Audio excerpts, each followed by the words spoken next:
Adrian N. Breitfelder, City Clerk, welcome back. And you are hereby directed to call a regular session of the City Council to be held on Monday, July 6, 2026 at 6:30 p.m. in the historic Federal Building for the purpose of conducting such business that may properly come before the City Council. Thank you. Good evening and welcome to a regular session of the Dubuque City Council for July 6, 2026.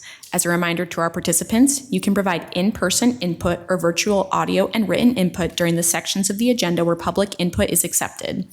Input options during the live meeting include in-person attendees may approach the podium when the mayor asks if there is any public input on the item they would like to speak to. Remote attendees can log into GoToMeeting using the login links, phone numbers, and access code that appear on the broadcast and live stream and posted on the front page of the meeting agenda. This option includes audio input and written chat input. If you are participating via computer, indicate which item you would like to speak to in the chat function, or note that you would like to speak during the appropriate section. If you are participating via phone, indicate which item you would like to speak to during the appropriate section. All comments, whether in person or virtual, must be accompanied by a name and address. Additionally, written public input is accepted by contacting the City Council directly from the city's webpage at www.cityofdubuque.org/councilcontacts and through the City Clerk's office email at ctyclerk@cityofdubuque.org. This information will be reiterated during the meeting. Attendance for the session is as follows. Mayor Kavanaugh. Here. Council members Leyendecker. Here. Resnick. Here. Roussel. Here. Sprank. Here. Staver. Here. Thank you. Wethel. Here. City Manager Van Milligan. Here. And City Attorney Brumwell. Here. Thank you. Mayor Kavanaugh, I'll turn it over to you for the Pledge of Allegiance. Thank you, Adrian. I invite all who are able to please rise and join us for the Pledge of Allegiance.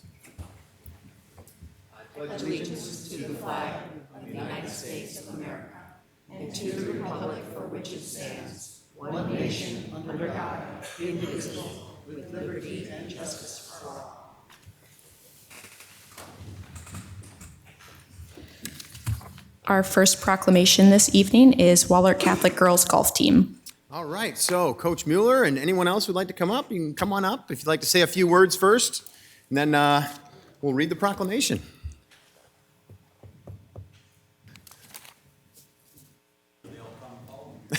They're all right there. I just want to thank all of you for having us here tonight. Very special team that I was able to coach this year and be along for the ride. Not only are they great golfers, but they're just great teammates and great people. And I really appreciate you all recognizing our huge accomplishment by winning the 2026 Girls State Golf Championship.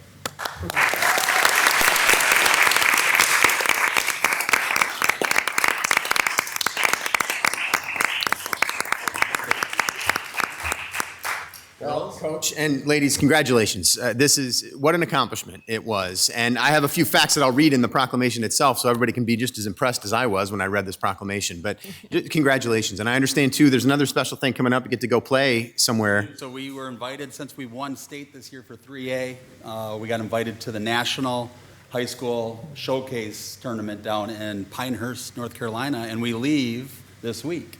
So we'll be competing. Our tournament round is it Friday? No, I'm losing track here. Friday? Saturday, Sunday, and possibly Monday. All right. That's great. Well, have a great time. Yeah, Enjoy thank it. you. And it's great to be able to celebrate something like that. And thanks for being here to celebrate with us and allowing us to read this proclamation for you. Yeah, thank you again. City of Dubuque Proclamation. Whereas the Wahlert Catholic Girls Golf Team captured the 2026 Class 3A Iowa Girls State Golf Championship at Pheasant Ridge Golf Course in Cedar Falls, Iowa. And whereas this championship marks the 8th state title in the proud history of the Wahlert Catholic Girls Golf Program. And whereas the 2026 team achieved success by recording the lowest scoring average in program history and posting the lowest 36-hole score ever by a Wahlert girls team at the state tournament. And whereas the Golden Eagles dominated Mississippi Valley Conference competition, winning the 3 combined MVC meets by an impressive 69 strokes, while Ellen Mueller earned MVC individual champion honors and was named MVC Athlete of the Year.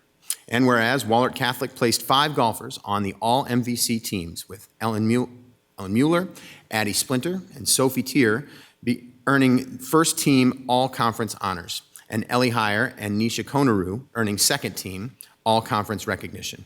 And whereas the team's excellence was further recognized statewide, as Ellen Mueller and Addie Splinter were named first team All-State, while Sophie Tier and Ellen Heyer earned second team All-State honors.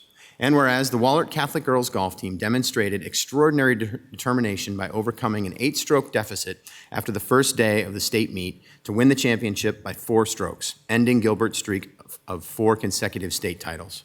Now therefore, I, Brad M. Kavanaugh, Mayor of the City of Dubuque, Iowa, on behalf of the City Council staff and citizens of Dubuque, do hereby recognize and congratulate the Wahlert Catholic Girls Golf Team, coaches, and supporters for their outstanding accomplishments, dedication, sportsmanship, and representation of the Wahlert Catholic community.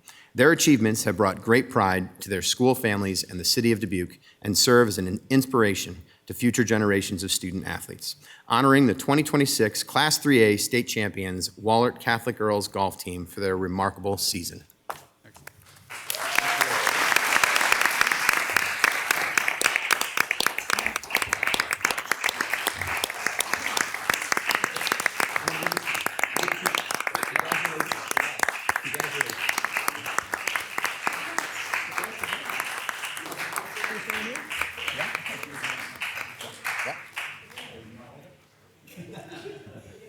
You guys did it, so.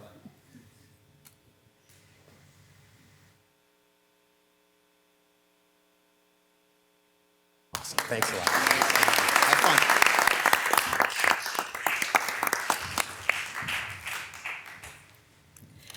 fun. Our second proclamation is Park and Recreation Professionals Day. All right, Matt Kalsovich is here with us for this proclamation. Evening, Matt. Mr. Mayor, members of the City Council, Matt Kalsovich, Parks and Recreation Director. Thank you for this opportunity to recognize the members of our Park and Recreation staff. They are incredibly dedicated and hardworking group, and not just excited about improving our Parks and Recreation system, but having Parks and Recreation continue to improve the City of Dubuque.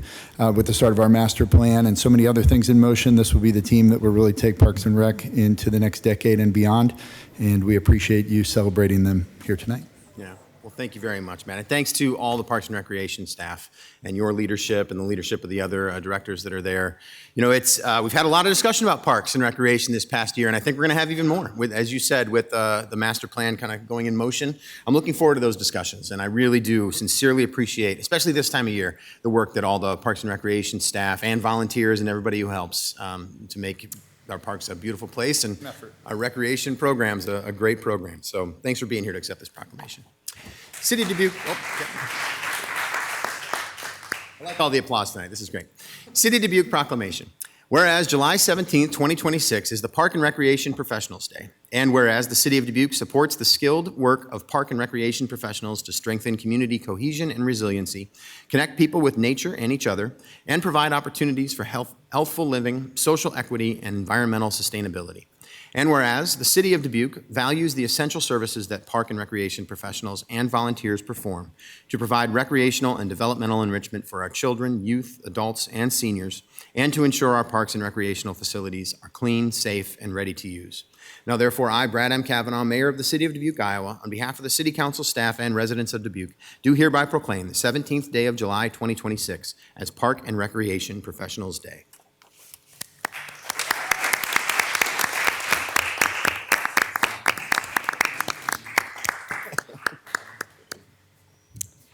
And our final proclamation is Park and Recreation Month. Well, look at that. Matt Kalsovich is here to help us celebrate Park and Recreation Month. Conveniently scheduled. Thank you. Mr. Mayor, members of the City Council, Matt Kalsovich, Parks and Recreation Director.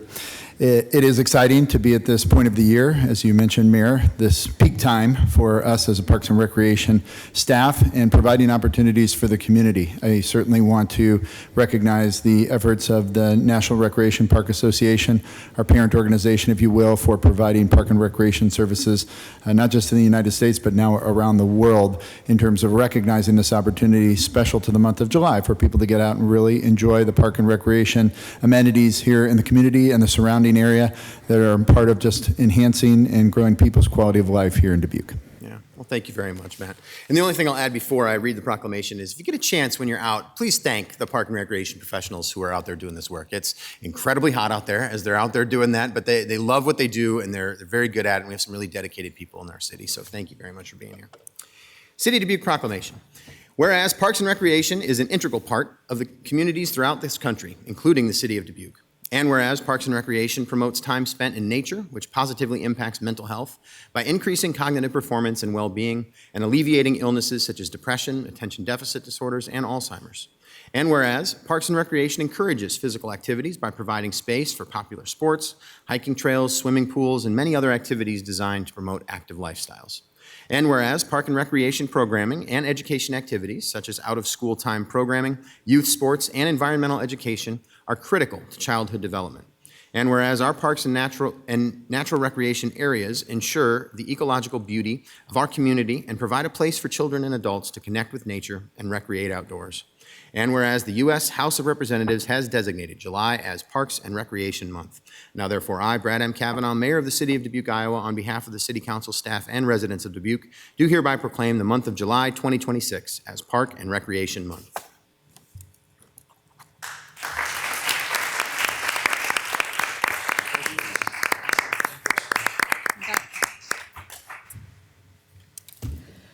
We'll now move on to consent items.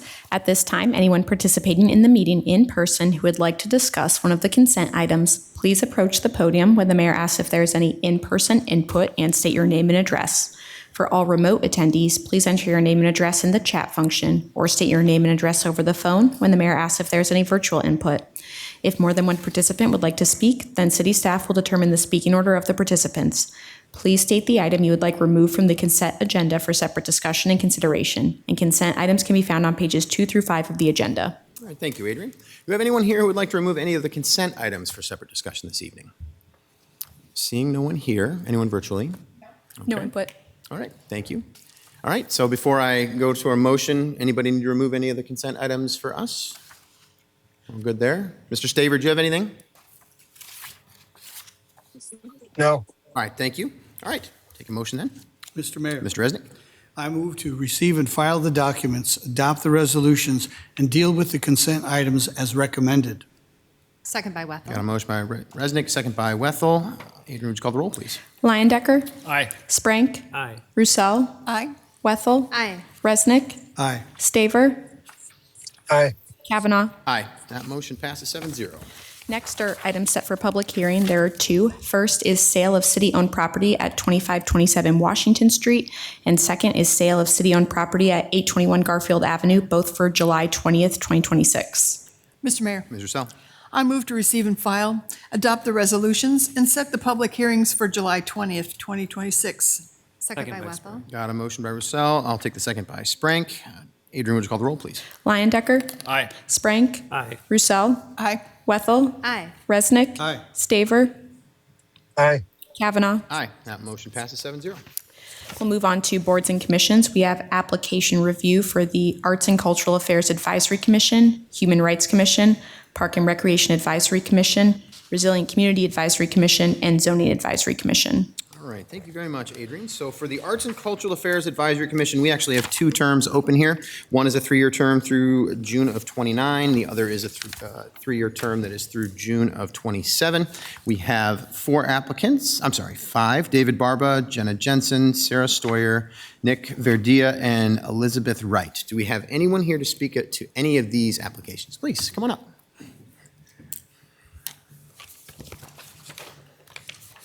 Hello, my name is Jenna Jensen. I live at 726 West 11th Street.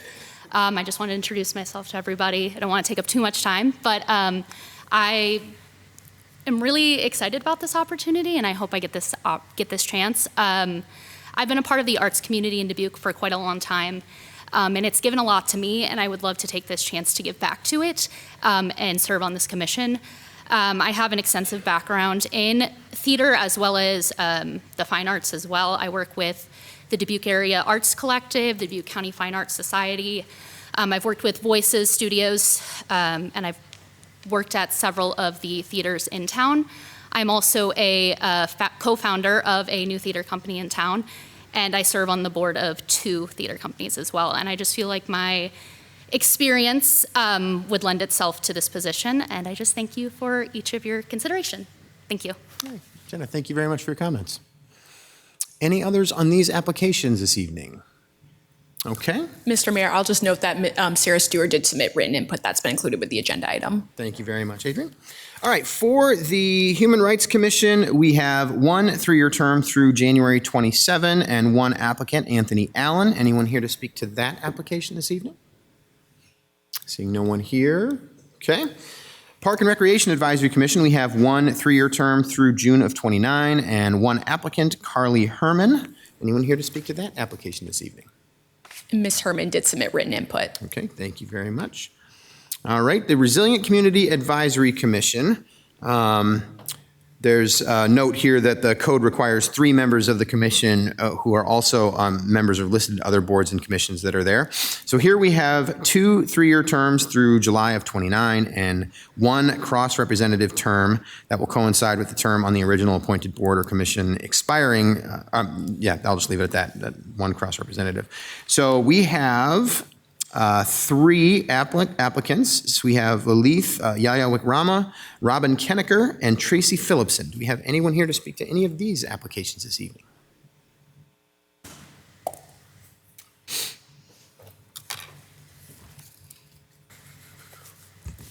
Good afternoon, Mayor City Council. I'm Robin Kenneker. I am the person who's on the Park and Rec Commission, just newly appointed. Thank you for that.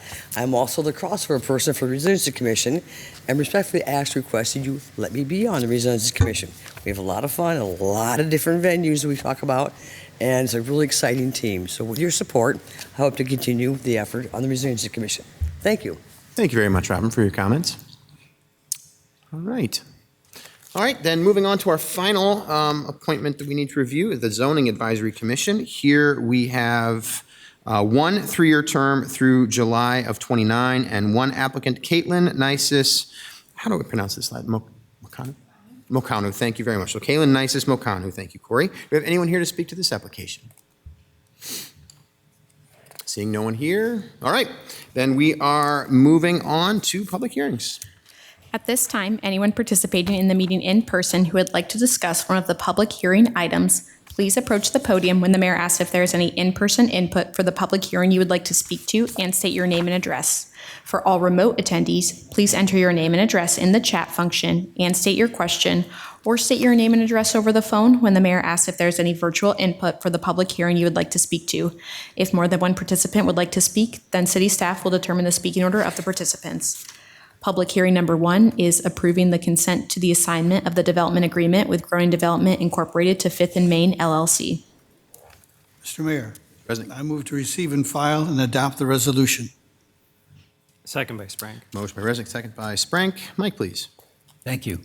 Senior Counsel Barry Lindahl is recommending City Council approval of an assignment of development agreement to which Gronin Development will assign its rights in the development agreement to 5th and Main LLC.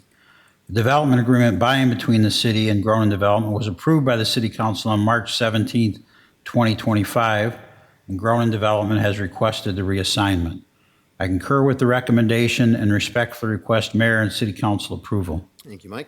We are in a public hearing to consider approving the consent to the assignment of the development agreement by and between the City of Dubuque and Gronin Development to 5th and Main LLC. Do we have anyone here to speak to the council on this item this evening? No one virtually? Nope. Okay. Back to us for any discussion then. I'm seeing and hearing none. All right. Motion here is to receive and file and adopt the resolution. Adrian, would you call the roll, please? Leyendecker, I'll abstain. Sprank, Aye. Roussel, Aye. Wethel, Aye. Resnick, Aye. Staver, Aye. Kavanaugh. Aye. That motion passes with 6 ayes and 1 abstention. Public hearing number 2 is well number 7 rehabilitation phase 3 project. Mr. Mayor, Mr. Resnick. I move to receive and file and adopt the resolution. Second by Wethel. Motion by Resnick, second by Wethel. Mike, please. Thank you. Water Department Director Chris Lester is recommending City Council adopt the resolution approving the plans, specifications, form of contract, and estimated construction cost of $80,000 for the well number 7 rehabilitation phase 3 project. Due to timing of the project, the funding for this project will be subject to the first budget amendment in fiscal year 2027. I concur with the recommendation and respectfully request Mayor and City Council approval. Thank you, Mike.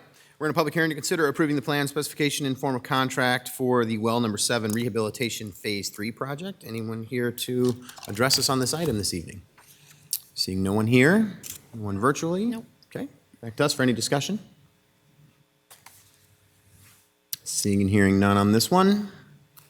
All right, motion here is to receive and file and adopt the resolution. Adrian, would you call the roll, please? Leyendecker, Aye. Sprank, Aye. Roussel, Aye. Wethel, Aye. Resnick, Aye. Staver, Aye.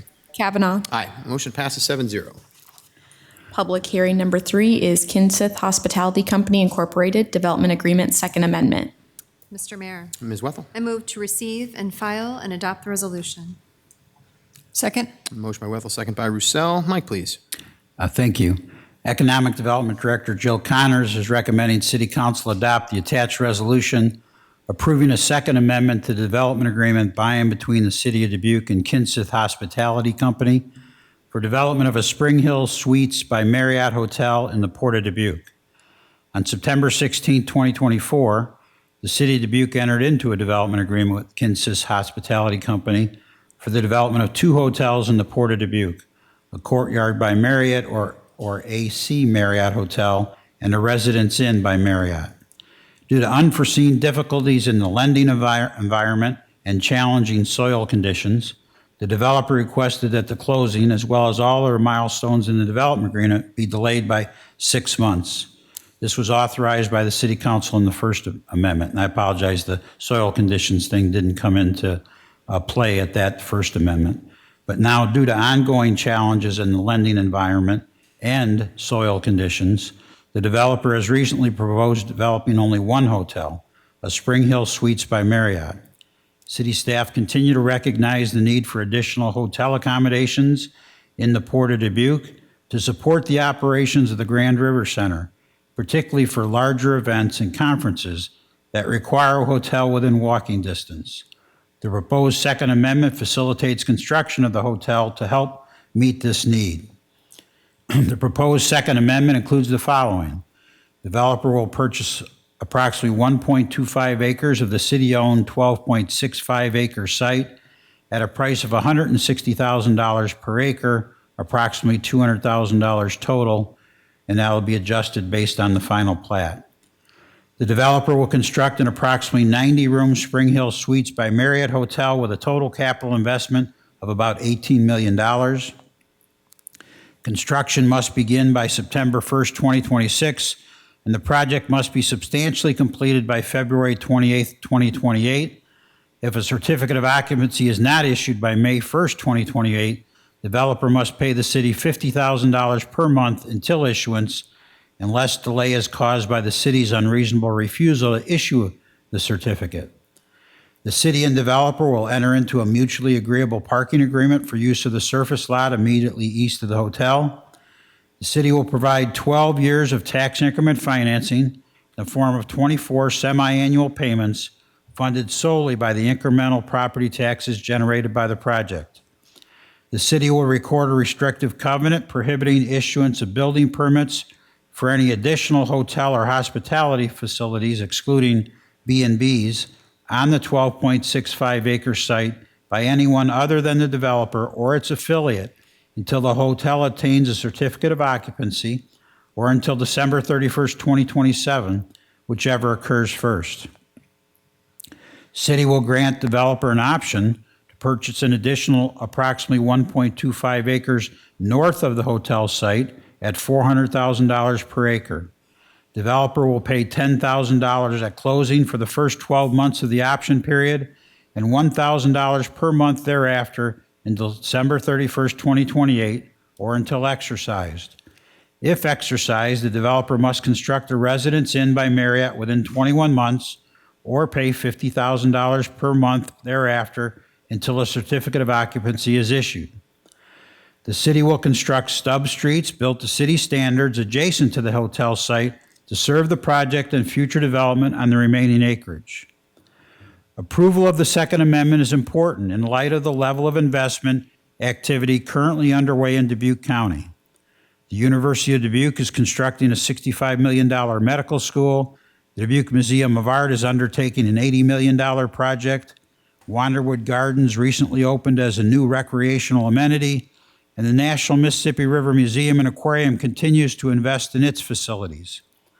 The Field of Dreams expansion, a $130 million project, is projected to generate demand for approximately 71,000 additional hotel room nights annually.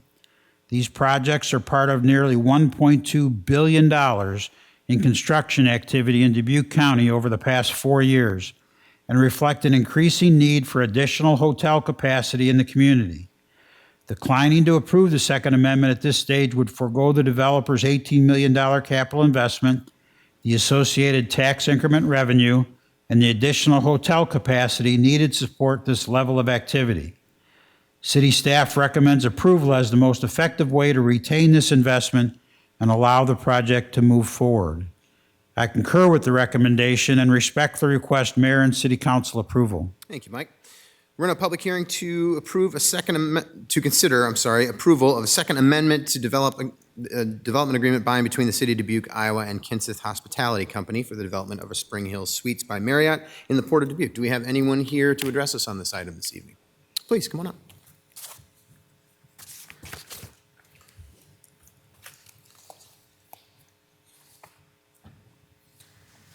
Hello, Ben Kenseth, Kenseth Hospitality here. You can move that up, Ben. Yep, there you go. Thank you. Here in support of our project, have been working a long time on this. Appreciate the city's support to this point. Understand it's been a long haul for everyone. Certainly would want to reiterate a few things. Not just construction costs. I think when we built the Town Place Suites in the Millwork District, the cost to build that was probably about half of this project, maybe a little more.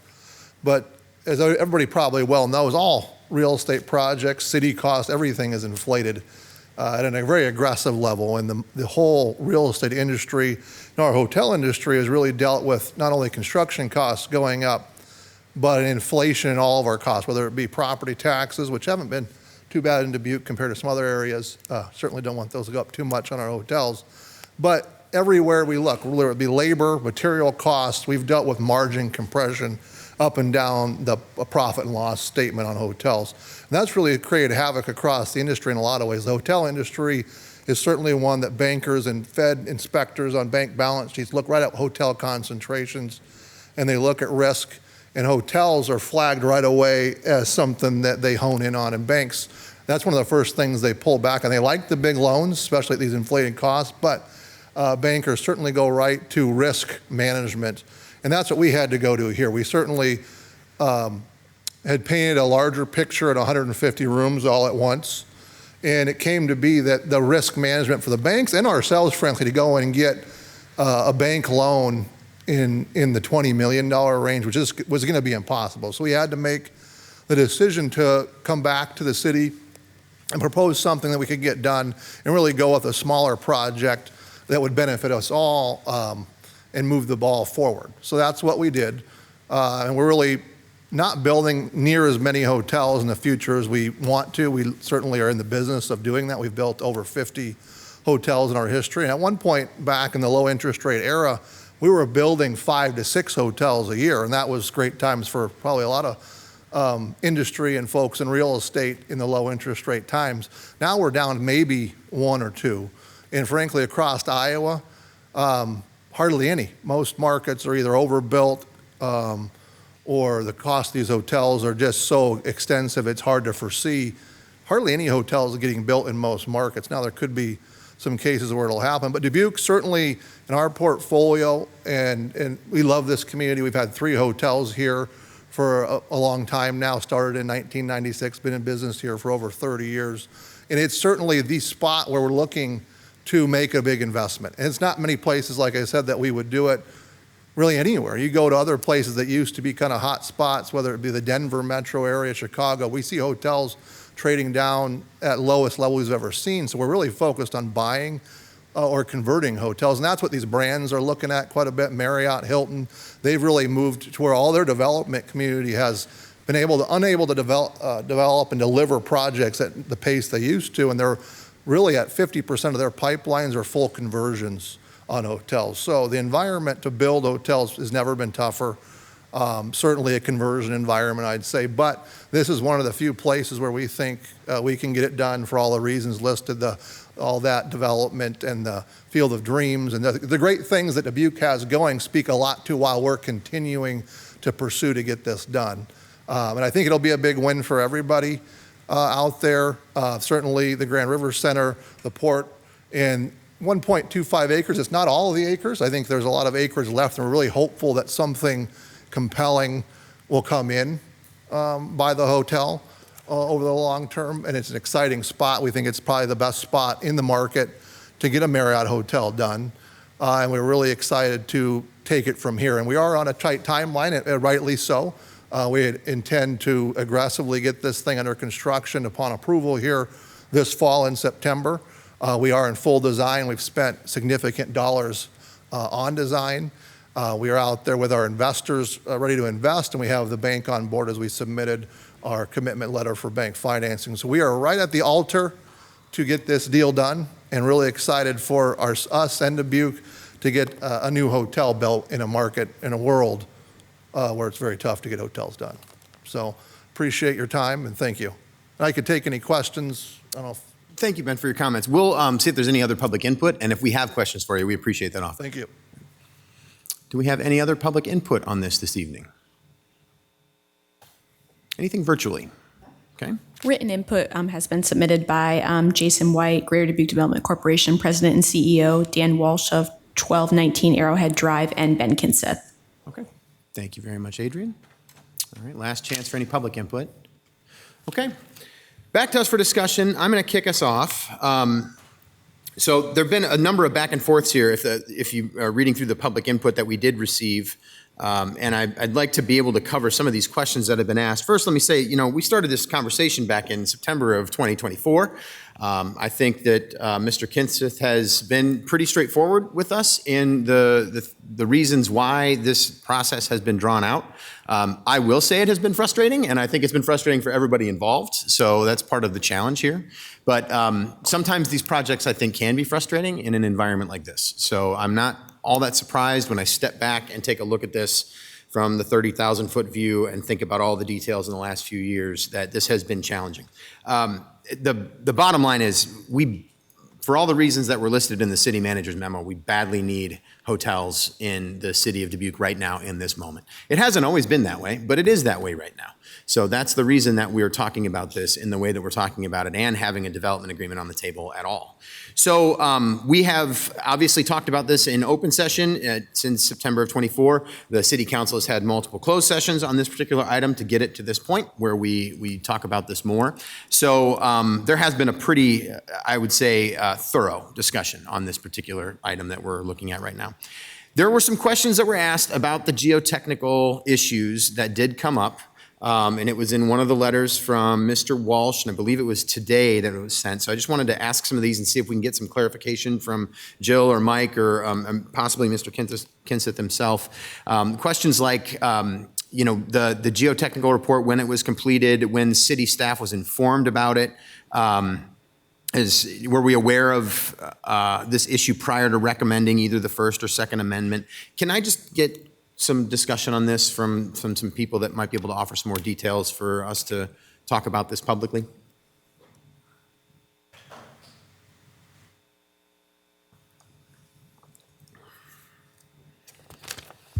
Good evening, Jill Connors, Economic Development Director.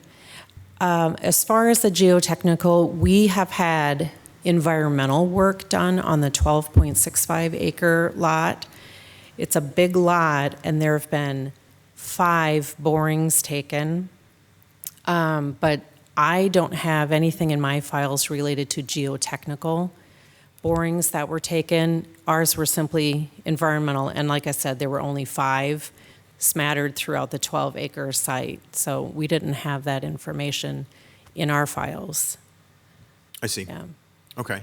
And then when were we aware of as a city, when were we aware that there were the issues that we needed to, that necessitated us coming back and looking at a Second Amendment in this? That was when we were contacted by Mr. Kinseth about the results of some testing that they had done. They were provided a site access agreement to do some due diligence on the site. Okay.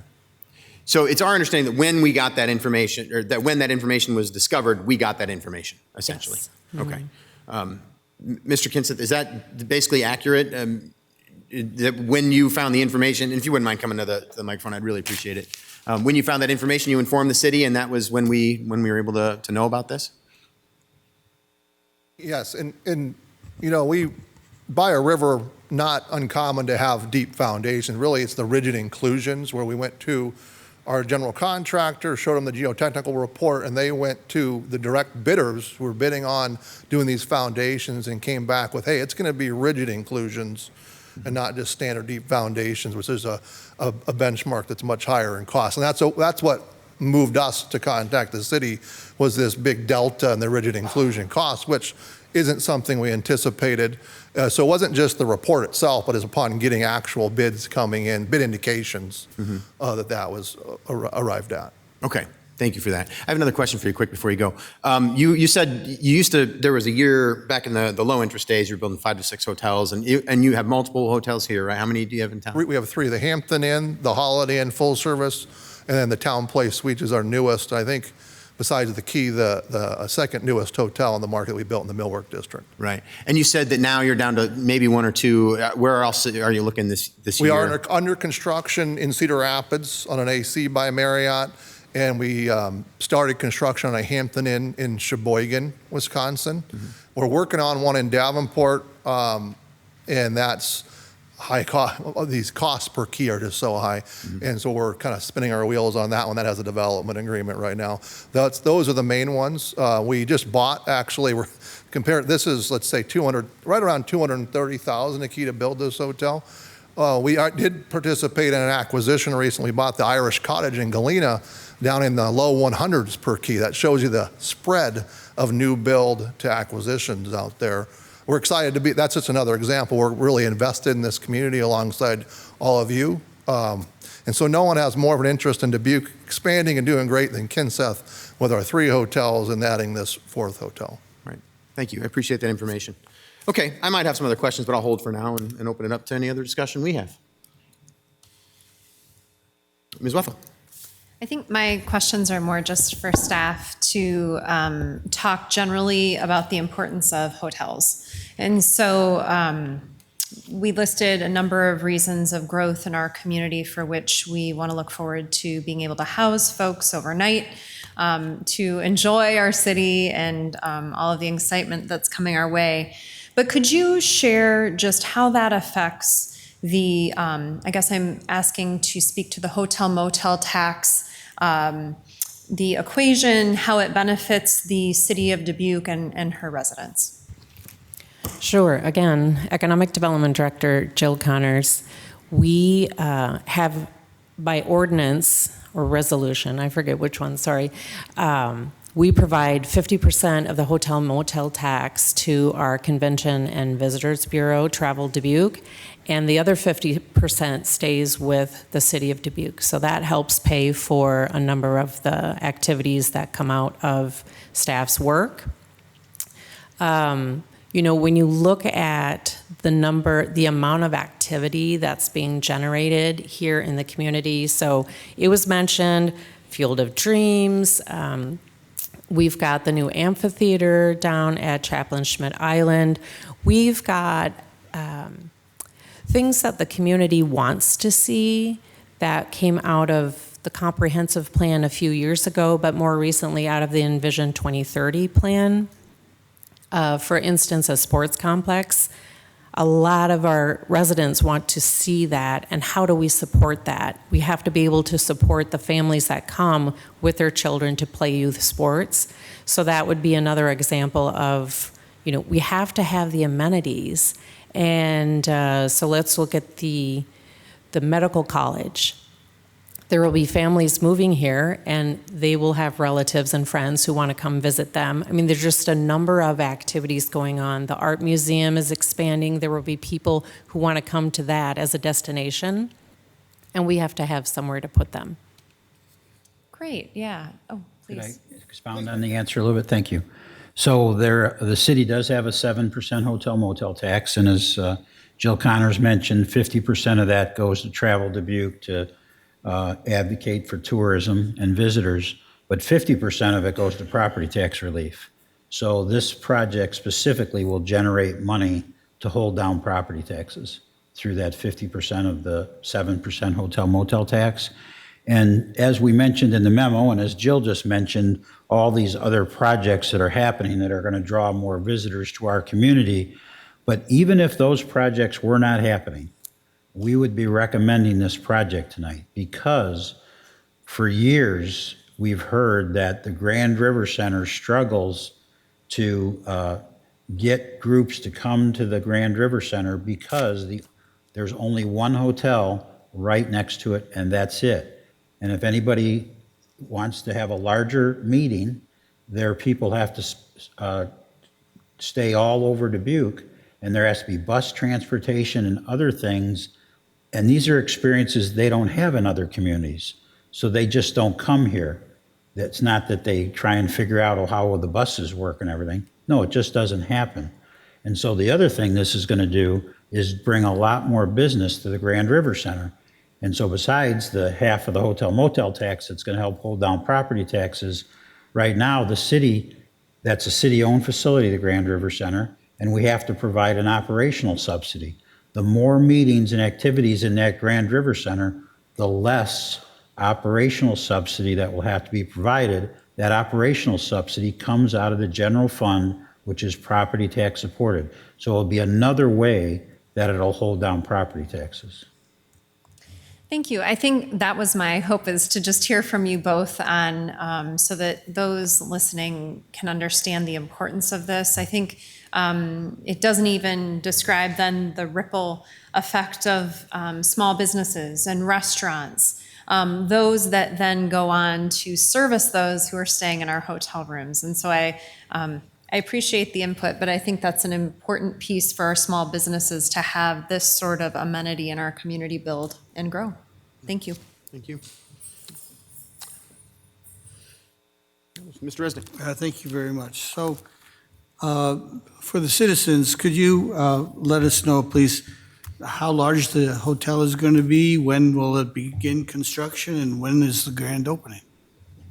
Well, if it's all on time, we'll have 90 rooms. 10 of them are slated to be longer term so that they would have the kitchen in them, which we know that families look for when they travel.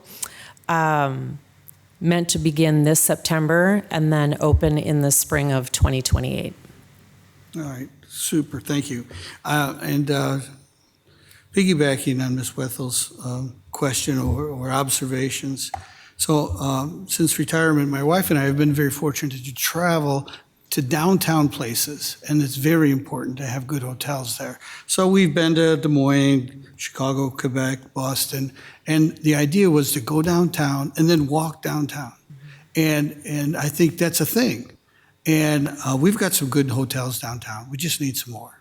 And I think this will be a really good addition for Dubuque. So thank you, and thank you to the Development Department to bring this to us. Thank you, Mr. Mayor. Thank you.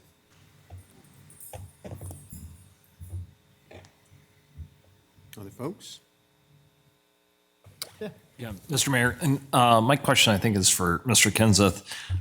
If you can just expand a little bit on kind of the change of the brand from a Spring Hill Suites to a Courtyard Residence Inn that was originally proposed, and why that's a better fit now.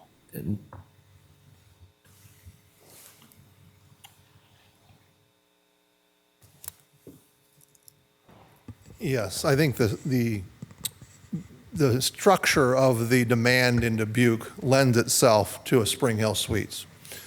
When we looked at Marriott Courtyard and looked at our portfolio in real time over the last months and year and made this decision, Marriott Courtyard has always been a great brand. It was one of Marriott's first brands, and now they have over 40 brands in their portfolio. And they have the strongest loyalty program in the industry. Just like our Holiday Inn down here is a great hotel. That brand has been around, I'm sure as many of you in your own childhoods remember Holiday Inns. They become a brand, goes through its cycle of time. And Courtyard, I don't want to say anything negative about it, but it's been around a lot longer than some of these younger Marriott brands that are newer and fresher.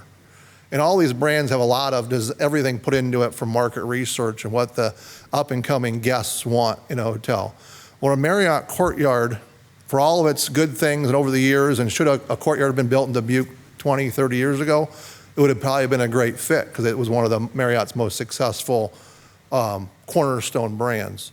Well, Marriott, of course, COVID, we don't want to talk about COVID too much, but it hit and structurally mangled and not destroyed all the way, but hurt the business traffic that was common to Marriott Courtyards, Hilton Garden Inns, and really all these business-focused hotels, as the industry was really focused on corporate and business hotels when they first started a lot of these brands. Of course, COVID and a lot of the structural changes with AI oncoming, and this is why Dubuque's such a great spot, the leisure focus of hotels has become the strength of the hotel business. Whereas the business segments have really become very questionable. Depends where you go and what's going on, but as we all know, there's been a lot of change and just anybody's meetings, whether it be Teams or Zoom, there continues to be an ongoing reconciliation fallout when it comes to the business traveler and the economics that underlie hotels and how they perform. So that, long story short, Courtyard in our portfolio and for our investors is not the beacon of success it once was. Therefore, our investor base, ourselves, what do we want to invest in? We want to invest in Spring Hill Suites, Town Place Suites, which we already have here, extended stay, we want to invest in that. And really that's what it is what drives the economics. And what it will be best for your guests in Dubuque is where do people want to stay? And they want to stay in all suite product. They want to stay where they get a free breakfast. Marriott Courtyard does not have free breakfast. And so you go to our Marriott Courtyards in our portfolio, our investors are looking for a better return than Marriott Courtyards are delivering. Spring Hill Suites with its all-suite product, its appeal across the leisure segment, the sports leisure, the strong weekends of Dubuque, which are the hallmark of what makes Dubuque Hotel successful. That's why we went to Spring Hill. It'll optimize for that in a much better way. Thanks for that explanation. Is there a less of an overall expense or capital that goes into a Spring Hill Suites versus a Marriott Courtyard? It's not. There's this bistro in a Courtyard, which is really a little mini restaurant where they have a paid breakfast, Starbucks kind of component, and a nighttime offering that not many people attend. It's kind of a very short menu that's quick microwave type stuff and drinks. And it has its place, so that's probably a cost that's added. You have this little mini restaurant, whereas a Spring Hill Suites, you're not going to have that build out of that little restaurant, so that you save a little bit of money on that. But overall, structurally, the rooms are actually bigger in a Spring Hill Suites. It's an all-suite product. So I would say dollar for dollar, it's a little more expensive. But we didn't go to Spring Hill to say that's going to save us all the money on building it. That wasn't really part of the calculus. It's more of the free breakfast and the brand's base of what it offers. Okay, thank you. You know, we do have a lot of pride in our all of our real estate, but especially our ports. And this question might be for Mr. Van Milligan, is what controls, or maybe not so much controls, will we have over the aesthetics of the product that's going to be built down in the port? Well, is there language in the development agreement? I don't know that it's in the development agreement, but in the Port of Dubuque, anything that is built there is reviewed by Port of Dubuque Review Committee, which looks at the aesthetics. So we work with a design team of any developer who puts a development down there, and they have to have approval of, you know, their setbacks and the materials used on the exterior, et cetera. So it's not just code compliant, but it's also compliant to what's called for in the master plan for the area. So there's actually design standards that Yes. that committee reviews. So Right. thanks for the reminder. Yep. Okay, thank you. That's all I have for now. Any others? Mr. Staver, do you have anything? I would just say that, kind of echoing some of what was already said. I mean, it is a hotel that we need, and it's in the perfect place. We are losing a lot of big conventions because we don't have the room. I mean, Mike kind of hit the nail on the head there. So, I mean, it's going to be a huge benefit in that regard. The trickle down economics that Katie mentioned, are something, that's a huge benefit. I can appreciate all the challenges and the timeline. Obviously I wasn't part of the council for a lot of it. That wasn't ideal, obviously, but I think overcoming those challenges is kind of a mark to the developer and the city's commitment to make something happen in a place where it needs to happen. So for that, I'm grateful, and I think that's all I have to add. Thank you. Okay, thank you. All right. Well, I appreciate this discussion and appreciate the recognition that this has been challenging, but also the recognition that we're ready to move and ready to get something built. I'm excited to hear you say that, Mr. Ginseth. I think this is something that was really hoping we have by the fall of 27. Got some big things coming that time, but we understand that there are things that happen. And also, I'm really hopeful that, within this development agreement, we've got something that talks about the future. And I'm hopeful that the lending environment does improve to the point where we are able to see that second hotel built there, because I think we need that as well. And I also think that could drive some of the things that you yourself mentioned of having more in the port near the hotels, aside from just the Grand River Center or the Diamond Joe and the other things that are down there. So thank you, everyone, for the information. Thanks for this discussion. Nothing further. We have a motion to receive and file and approve. So Adrian, would you call the roll, please? Leyendecker. Aye. Sprank. Aye. Roussel. Aye. Wethel. Aye. Resnick. Aye. Staver. Aye. Kavanaugh. Aye. That motion passes 7-0. Public hearing number 4 is issuance of not to exceed $50,000 water revenue capital loan notes, planning and design loan, state revolving loan fund program, lead water main replacement project. Mr. Mayor, Ms. Roussel. I move to receive and file and adopt the resolution. Second by Sprank. Motion by Roussel, second by Sprank. Mike, please. Thank you. Chief Financial Officer Jennifer Larson is recommending City Council approval of the suggested proceedings for a public hearing on the issuance of not to exceed $50,000 in water revenue capital loan notes, planning and design loan through the State Revolving Loan Fund Program, or SRF program, the lead water main replacement project.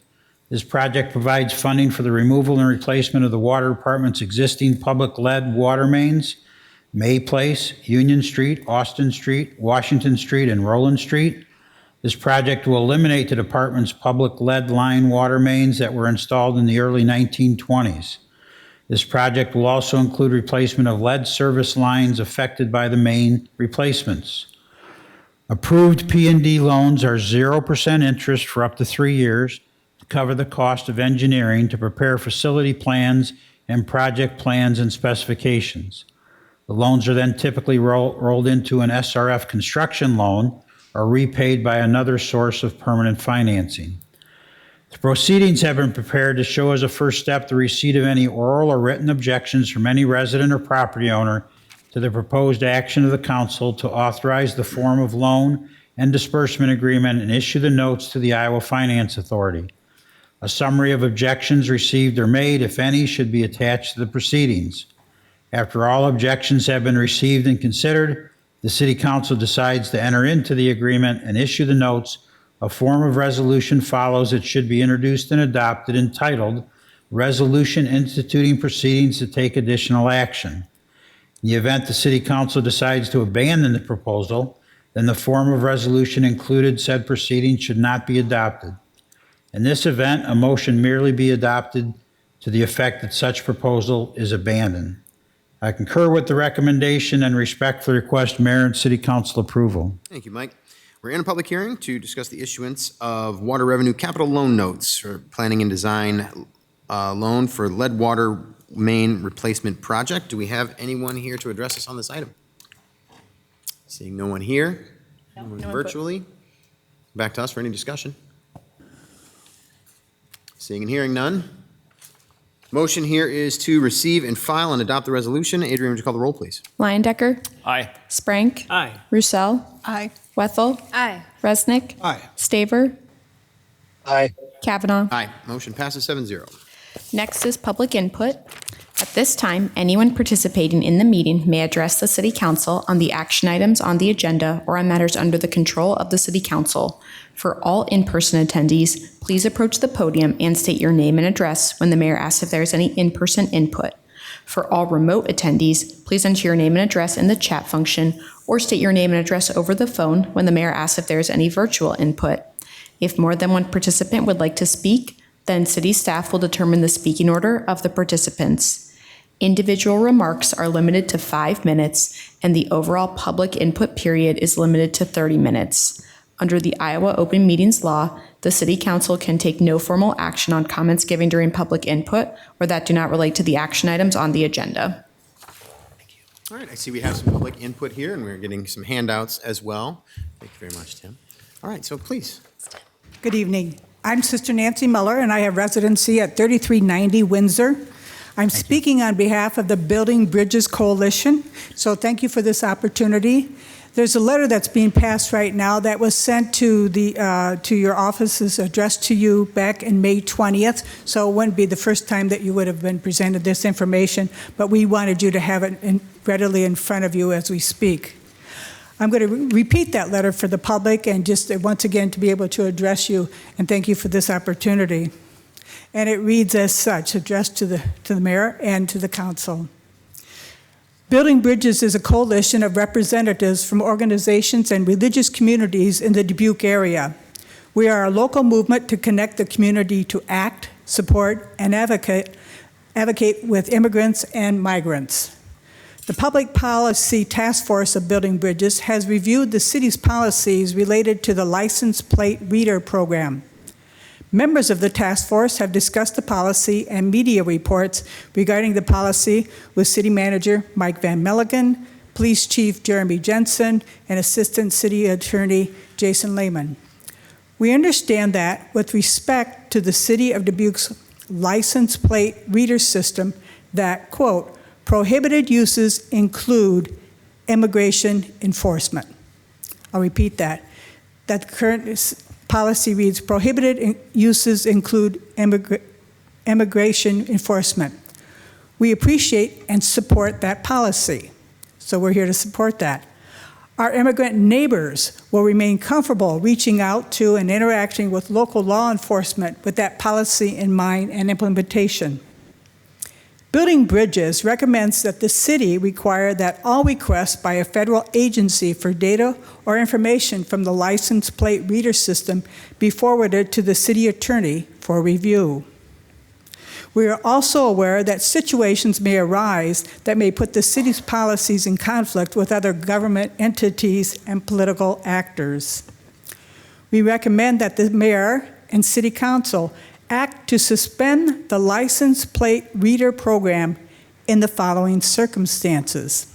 Number one, if information or data is requested by a federal authority to be used for immigration enforcement purposes, and notwithstanding this policy, the request is fulfilled.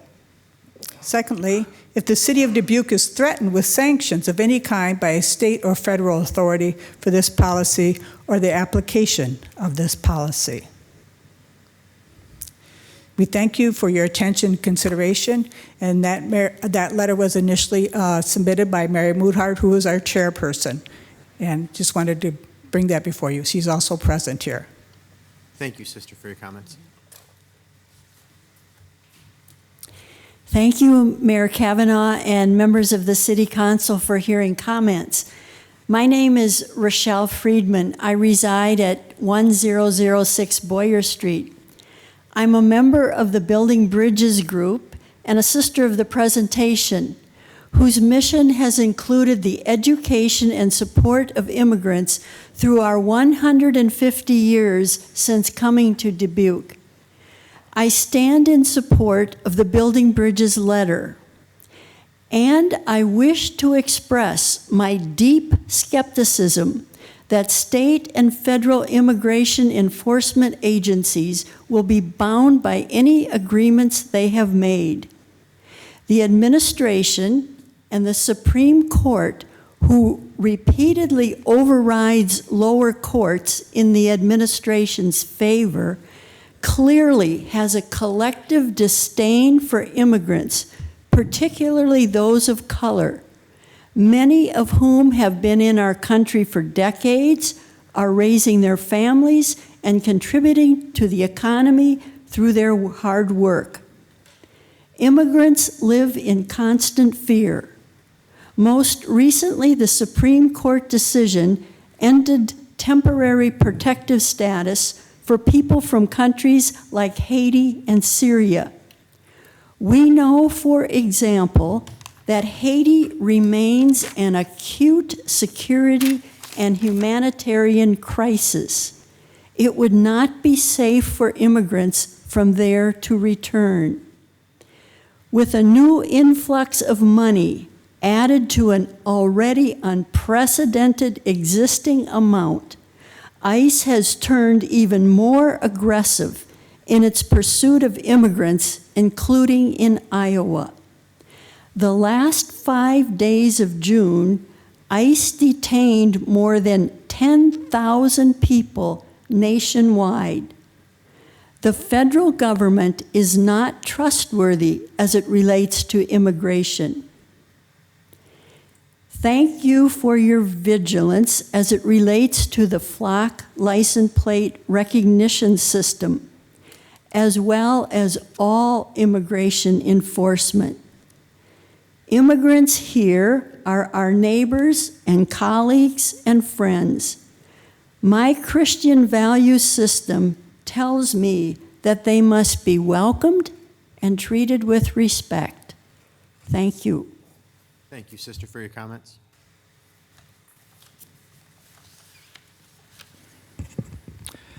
Good evening, Mayor Kavanaugh and City Council members and city staff. My name is Dave Heyer, and I reside at 805 Carriage Hill Drive in Dubuque. I too am a member of the Building Bridges Committee and would like to share my thoughts about the enforcement of immigration laws, especially as written in the Police Department's General Orders, Index number 4.14. In this document, it states, and I quote, "Enforcement of state and federal immigration laws is complex and requires cooperation of multiple agencies and considerations of many facts and circumstances." And I think we can all agree that's a very true statement. Enforcement has gotten even more complex by the fact that since the beginning of 2025, the federal government has issued 269 executive orders, 81 memoranda, and 152 proclamations to execute wide-ranging immigration enforcement policies. Of course, some of these executive orders have been rescinded or put on hold by the courts. Later in this same police document and policy, it allows the department to consult the city attorney's office to determine the appropriate course of action if a conflict or interpretation of the law arises. And based on the ever-changing legal landscape, it would be unreasonable to expect our police officers to know the most current immigration regulations. And therefore, to protect the officers and the city, I would encourage the city to tweak this policy by requiring the police department rather than allowing them to seek the city attorney's opinion prior to sharing immigration information with others. Before I close this evening, I do want to thank you for your service as local elected officials and city staff.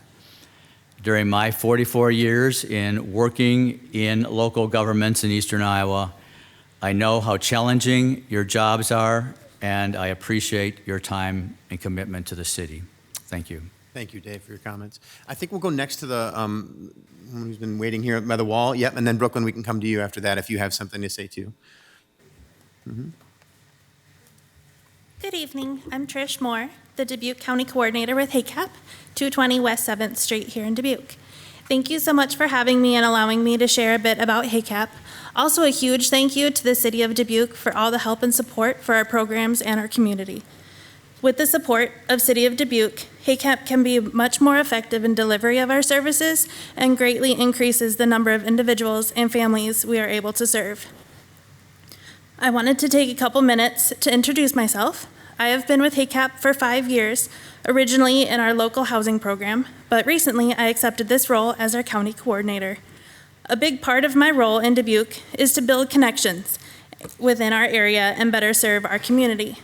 As a lot of you may already know, HACAP, or Hawkeye Area Community Action Program, is our local community action program.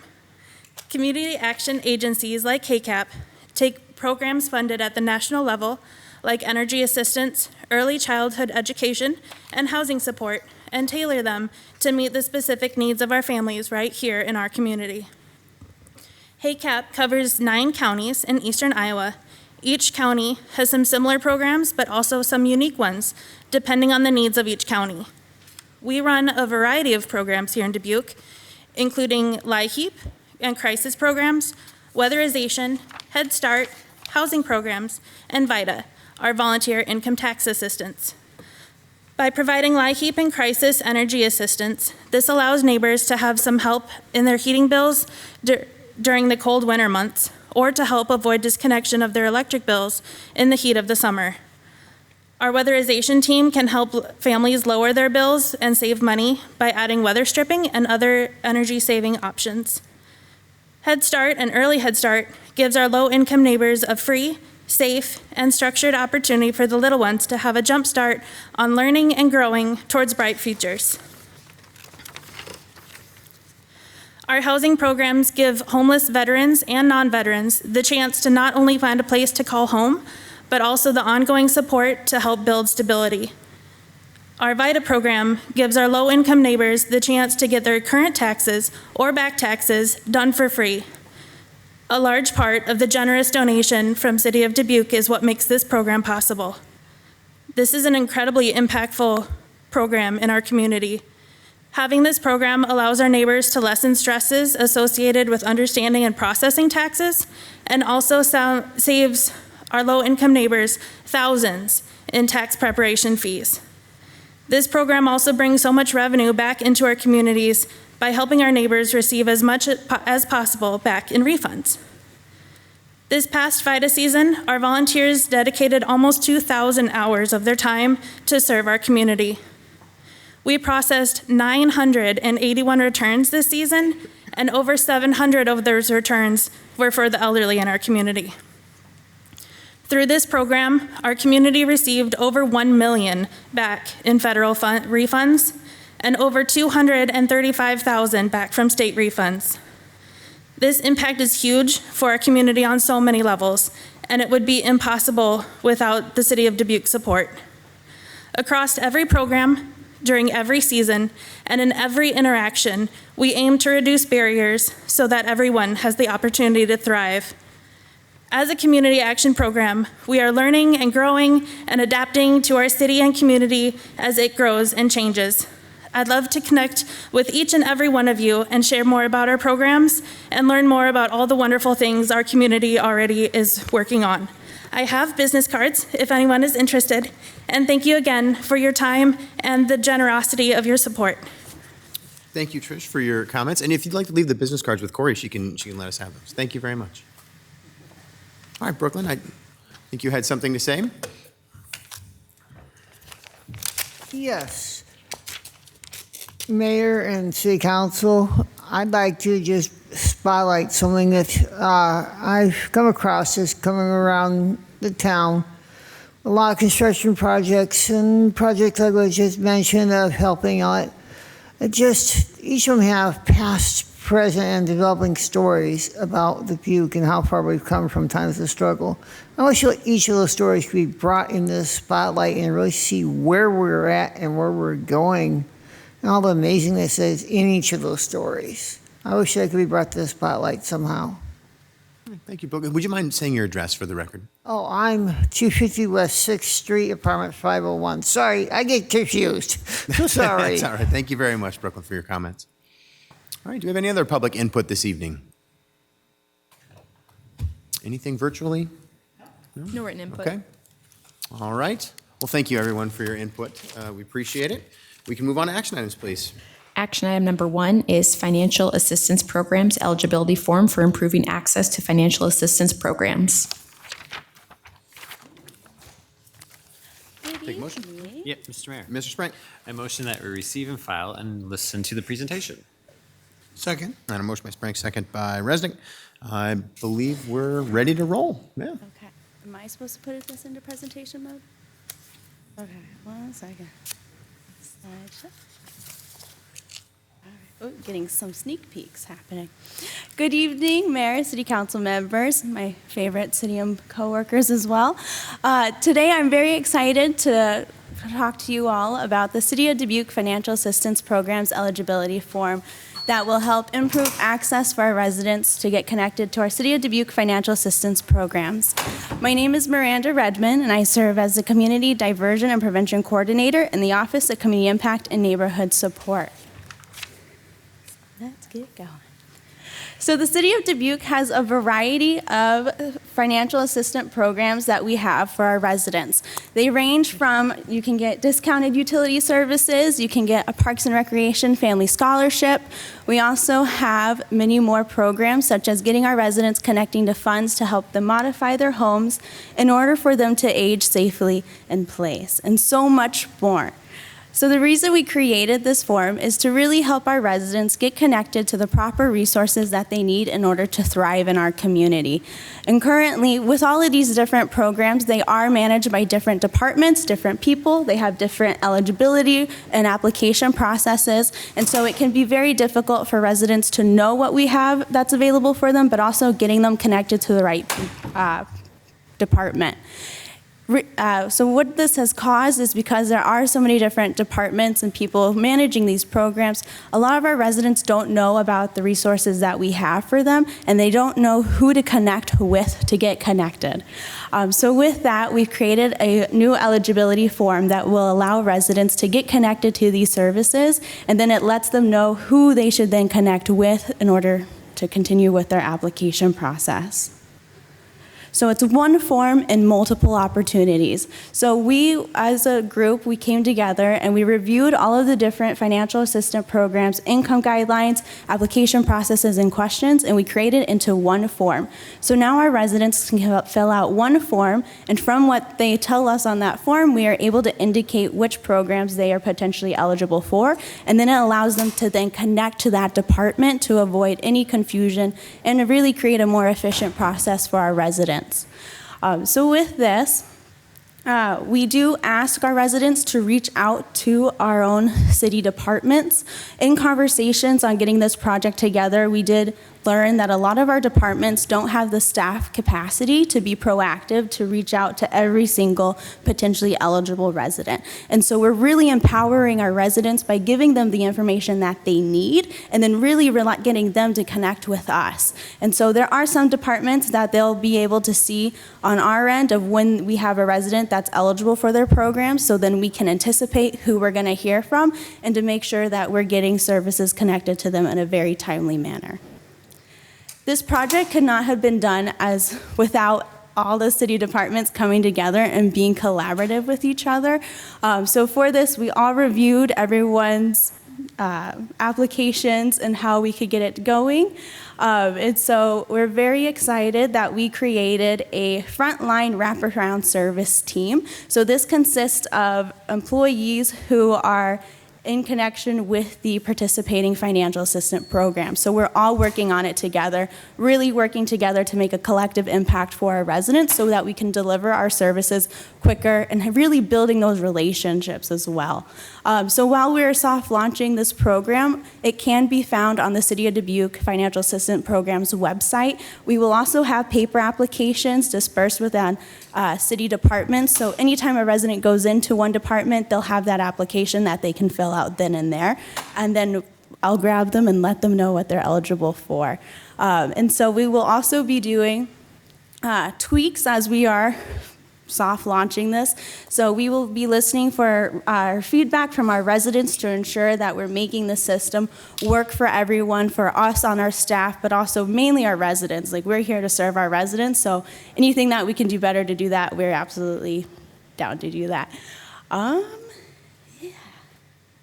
And then as we are beginning our soft launch of this, I will be working on neighborhood engagement and with door hangers and postcards to let our residents know about this amazing opportunity, as well as really getting our residents connected to all of our programs that we have in order for them to thrive. And really this is helping our residents navigate how our current systems are, and they're already in the real world navigating a lot of different systems. So if we as a city can come together and make this more efficient and very collaborative and impacting our residents, we are down for it. Thank you. Excellent. Miranda, thank you very much. Let me just say first that we've been talking so much about these the assistance programs that the city does offer, and the fact that you've just consistently, and your entire department has consistently come to us with more ideas on how to get the word out. So I really appreciate that. This is yet another step, and I think one in a very positive direction. So thank you. Appreciate it.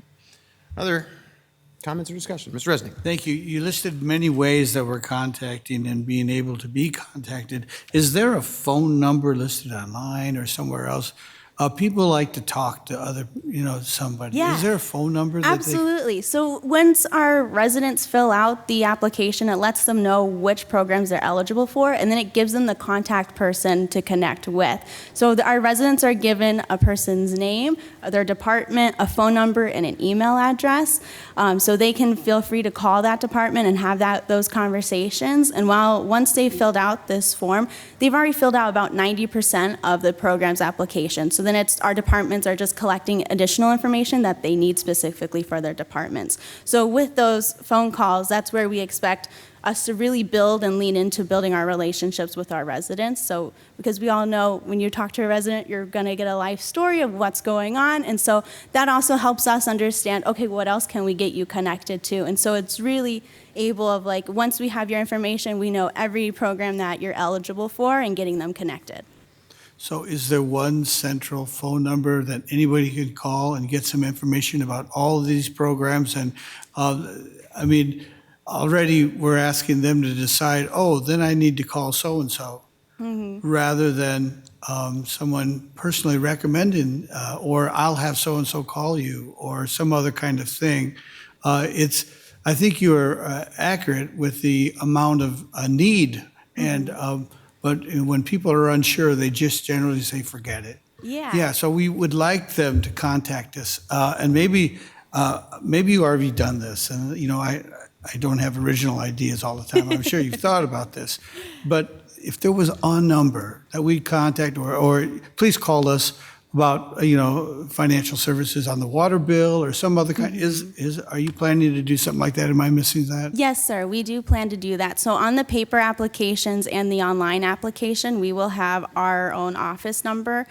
So they can call our office directly, and my coworkers all know I'm the one kind of behind all of it and leading charge. And so I'll get connected to those residents. And if they need help either getting an application, I can take an application to where they are and really meet our residents where they're at. And so we do have that main phone number. Fantastic. And maybe you might want to reach out to Trish Moore from HACAP, and maybe she can help you get out the word. We actually had coffee last week, and she does have a paper application, and so I'll be sending her more that way. And as I connect with more community partners, that is the intention of getting this application out. So it's not just being kept between the city of Dubuque, but it's also with all of our different partners, because we do work with our entire community. Well, thank you. We're all elected up here to represent these citizens and these residents. So on behalf of them, thank you very much for all the work that you are doing on this. Thank you, Mr. Mayor. Mike, you had something to say too. Yeah, I would just add that very perceptive of Councilmember Resnick. So it is on the water bill. So there is a number to call on people's water bills. They get it every month and reminds them that if you're low income, you can get a discount. And once they get connected, as Miranda explained tonight, we then connect them with everything else. Great, thank you. All right. Yeah, Ms. Russell. Thank you. Well, I think this is awesome. I think government is just kind of known to be complicated and difficult, and this is just fantastic in that when you meet someone that has a need, odds are they have more than one need. Absolutely. But they don't often express it or even think to ask you about it. So this is just going to bring people opportunities they'd never thought about. So if they went to get help on their utility bill, they probably never thought about asking about help with park programs or other things, or housing or whatever. And so making it easy for our residents and making it on us to help them as opposed to making them find where to go. This is just outstanding, and I really thank you for bringing this together. Thank you. And I would like to add, we do, with that frontline wraparound service group, we are coming together and we're also learning about each other's programs so that when we do meet with residents, we all are aware of like, hey, I know you qualify for my program, here's another program. And so it's really awesome to work together as a team and really like be there for our residents and how we can streamline processes. Again, to make life a little bit easier, I think if everybody could do this, a lot would be nice. It feels good for you too, doesn't it? Yes, ma'am, it does. Thank you. Thank you. Ms. Weffel. So when I meet someone or hear from someone who is struggling with maybe housing insecurity, just paycheck to paycheck, I think the utility billing is kind of the first place I go and lead them to. So just so that I understand the process of it, so I can describe it to people. In the past, what I do is I look up City of Dubuque utility billing assistance, and it pops me right where I want to go. Will that application now populate to that query? You know what I mean? Like will each of the transportation assistants, City of Dubuque transportation assistants, Yeah. it would pop me over to that application process. So how we currently have it, and so the landing page for this form is on the City of Dubuque Financial Assistance. So it's at the very top before it starts talking about all of the different programs we have for residents to review. So if residents go to that page and just click that eligibility form, it'll ask them a series of questions, and from what they respond is what the form will then tell them, like, here's what we have available, here's what you are potentially eligible for, and then now here's who you need to connect with to get completed with the application process. And so while we do our marketing and all of that good stuff, we will have QR codes. And so the QR codes will take them straight to the financial assistant programs because we don't want it to just go to one program and not all of them. So now it'll just go straight to our financial assistance programs page, has the eligibility form at the very top, followed by all of the different opportunities that we have to get residents connected to. So once they submit the form online, they'll get an email and it lets them know, from what you filled out, here's what you're eligible for, here's to connect with. And on the back end, us employees, we see a notification of, hey, you have a potentially eligible resident. So they can either reach out or they can anticipate for that resident to reach out. Does that answer? Yeah, I think so. So I just put in financial assistance program. I went to the residence area and did what you just described. Okay. And if I click on the link financial assistance program eligibility form, it takes me to an online form. Is there a printable PDF that I could have available to hand to people as well? We can get you that. I would love that. Yeah. And honestly, I'm just thinking about how I can make it easy for people. Mm-hmm. And a lot of people that I meet maybe are not comfortable putting information into the computer, but they feel more comfortable filling out a form or having someone help them fill out the form if they could take it with them. I think that would be powerful. I'm just wondering if at that same link where you would go to fill out the form online, have a PDF version maybe where they can print it for me out. in the way that user-friendly, I think I could help distribute it personally. I think that would be helpful. Yeah. And just then we're providing different ways for people to access it too. But Absolutely. yeah. I will connect with our amazing public information office and see what we can do to get that added. That's a wonderful idea. It'd be great. I just want to say, I don't remember when we talked about creating this, but I believe that it was maybe during budget last year or maybe when we first started talking about it. And I remember thinking, wow, Wouldn't that be amazing? If people could put all their information in one space, they could then know exactly what they qualify for instead of, folks who are really crunching to have internet accessibility and just maybe help filling out forms. Maybe it's their vision isn't good or they're not comfortable typing things in. Having it all done once and then saying, okay, now tell me. I just think it's so valuable. So thank you and your team for doing it. It's going to be a great move in the right direction. Thank you very much. Ms. Rousseau? I have one other question. Yes, ma'am. When you get this form in, do you make any outside referrals, like to HACAP or other agencies that we know of that can help people with beyond what the city can do? Have we thought about that? Yes, we have thought about that. We would not be giving our resident information that they give to us to our community partners, but we can still say, hey, I know this, here's an opportunity that you can reach out to. So that's what our referral system will look like going forward. Super. Yes, ma'am. Thank you. Yeah, Mr. Spring.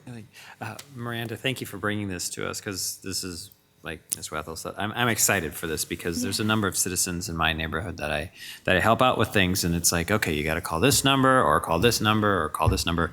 Centralizing it, I'm glad that we're moving forward with that.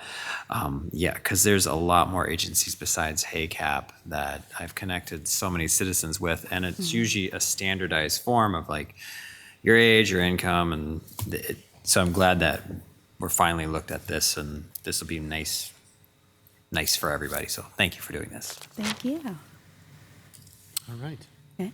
Okay, Miranda, thank you very much Very for the much. Have a good presentation and evening. for all this great information. Okay, well, the motion here was to receive and file. Hear that presentation. Adrian, would you call the roll, please? Leyendecker. Aye. Sprank. Aye. Roussel. Aye. Wethel. Aye. Resnick. Aye. Staver. Aye. Kavanaugh. Aye. Motion passes 7-0. Action item number 2 is private lead service line replacement pilot program, Phase 2 award construction contract. Mr. Mayor, Mr. Sprank. I motion that we receive and file and adopt the resolution. Second. Got a motion by Sprank, second by Roussel. Mike, please. Thank you. Water Department Director Chris Lester is recommending City Council award the private lead service line replacement pilot program Phase 2 to JQ Construction of Waterloo in the amount of $2,230,773, which is 32.8% lower than the estimate. Due to timing of the project, the funding for this project will be subject to the first budget amendment in fiscal year 2027. I concur with the recommendation and respectfully request Mayor and City Council approval. Thank you, Mike. Any discussion? Mr. Sprank. I guess my question is, and I know Chris isn't here, is since this did come in, lower than estimate, are we able to then have additional funds for hopefully Phase 3? Open? So Eldon Schneider is here from representing the Water Department. And I don't know if you're prepared to answer that question or. Glad to try. Eldon Schneider, Water Supervisor at the Water Department. So with the estimates coming in, or with the bids coming in rather, less than the estimate, we are actually at a point where we're actually near what's our loan amount limit already. So we, the way this was structured is that we had a pool of available homes to do the replacements on, and we aimed a little high so that we didn't run out of homes if the numbers came in low. So we're able to get hopefully all of them that are on the list of pool for this phase actually completed. We do have another loan for a future amount for the next phase that we'll be using hopefully for Phase 3 here in the spring. But the goal here is that we're maximizing the amount we can get done with that loan amount. But unfortunately, that doesn't roll over if we don't use it, so that's why we're going that way. That answers my question. Thank you. Mm-hmm. Anybody else? All right. Eldon, thank you very much for being here to answer those questions. Okay. Well, motion here is to receive and file, adopt the resolution. Adrian, would you call the roll, please? Leyendecker. Aye. Sprank.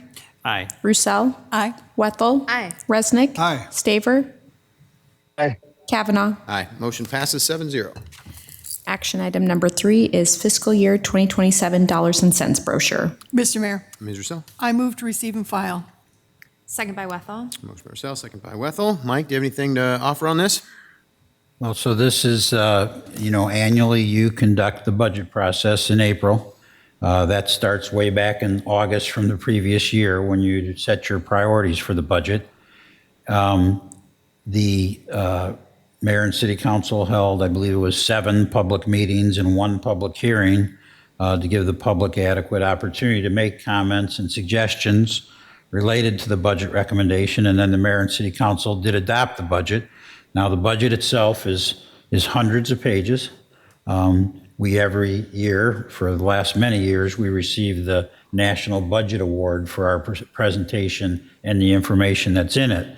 But we try and encapsulate those hundreds of pages and all those tens of hours of hearings that you conduct into 4 pages.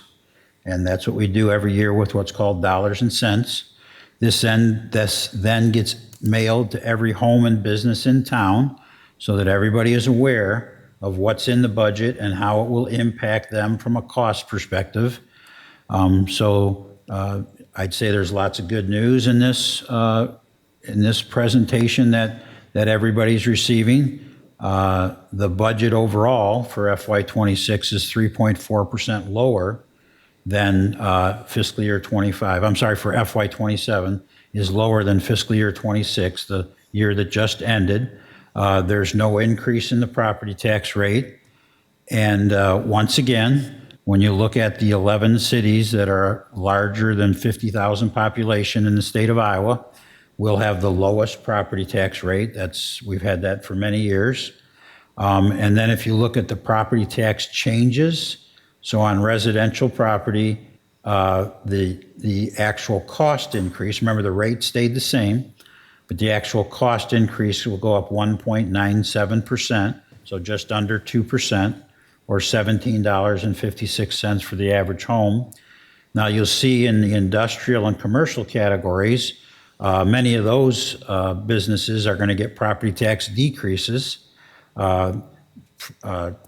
between 6% is the highest decrease for commercial, decrease for commercial, and same thing for industrial. However, there are industrial properties that'll receive an increase, and there are commercial properties that will receive an increase. It all depends on the value of your property. This is all established by the state of Iowa. The only control you have is how much dollars you ask for and what rate you set. It's then distributed by the state law across the different taxing bodies. You'll see that then in this document, we try and tell people, okay, where does your total property tax payments go? And on the average homeowner who will pay about $2,700 in property taxes, $1,125 of that goes to the school district, about $907 of that goes to the city of Dubuque, and then you can see the other taxing bodies. So the school district gets 41%, the city of Dubuque gets 33%, Dubuque County 19%, and then there's some other taxing bodies like NICC. Then you can see, well, how is the property tax that you pay to the city of Dubuque, how is that spent? 44% of it is spent on public safety. 19% of it is spent on culture and recreation. And it has other categories that you can look at. Then we also have, besides property taxes, which funds things like police and fire, and as we said, almost half goes to public safety. There's the enterprise funds. So the city operates a water utility, the sanitary sewer utility where we treat the waste, curbside collection of refuse, and a stormwater utility. And so you can see what the rates are that you'll be paying for those. That's all disclosed in this document. It's also mentioned, something you just talked about, that if you're low income, you can get a 50% discount on the base rate of your utilities. All you have to do is apply, and we put that notice on the utility bill so everybody gets a chance to see that. And we have lots of other ways that we market it. And then, of course, we use debt as a tool to fund major capital projects. So we also talk about that in this mailer, and we talk about the top 10 uses of debt that the city has. Stormwater improvements is the top, Water and Resource Recovery Center and sanitary sewer combined, would be the top, and stormwater would be second. We also we use tax increment financing to assist with projects and business expansions, and that's noted here in two separate places. We do improvements to the water system, the parking system. We do public safety improvements, for instance, like buying fire trucks and fire engines and remodeling firehouses. We do park and recreation improvements, and we do improvements at the airport. Now, there's a constitutional limit on how much debt you're allowed to issue. And when I say constitutional, I mean the state of Iowa. And that limit is 5% of your assessed valuation. And you can see that in 2016, so 10 years ago, we were at 87% of our statutory debt limit. And today, we're at 33% of our statutory debt limit. So we very much have reduced the use of debt to make improvements. And at the same time, the assessed value of the community has been increasing. And then, so once again, looking at the 11 cities in the state of Iowa that have a population greater than 50,000, we compare ourselves. Remember, on property taxes, we're the lowest. On the use of our statutory debt limit, we're the 5th lowest. And we're below the average of all the other cities. The average is 9% higher than Dubuque, and the highest city, Des Moines, is 88% higher than Dubuque as far as use of the statutory debt limit. And then we conclude with, we also mention in here that a few years ago that our bond rating was increased. So there is an outside agency that reviews our bond rating.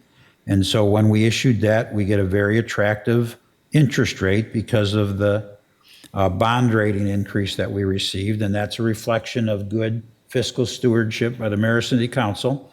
And then we conclude with the City of Dubuque has received the Government Finance Officers Association Certificate of Achievement for Excellence in Financial Reporting Award for 37 consecutive years, and the Distinguished Budget Presentation Award for 20 consecutive years. And that's the 4 pages of information that's mailed to every home and business in town. Great. Well, thanks for all that, Mike. I do appreciate that we do this every year. You're right. You can't encapsulate all the time we spent into 4 pages, but I do think that we get the right information here in front of people to be able to have that very understandable and a good summary.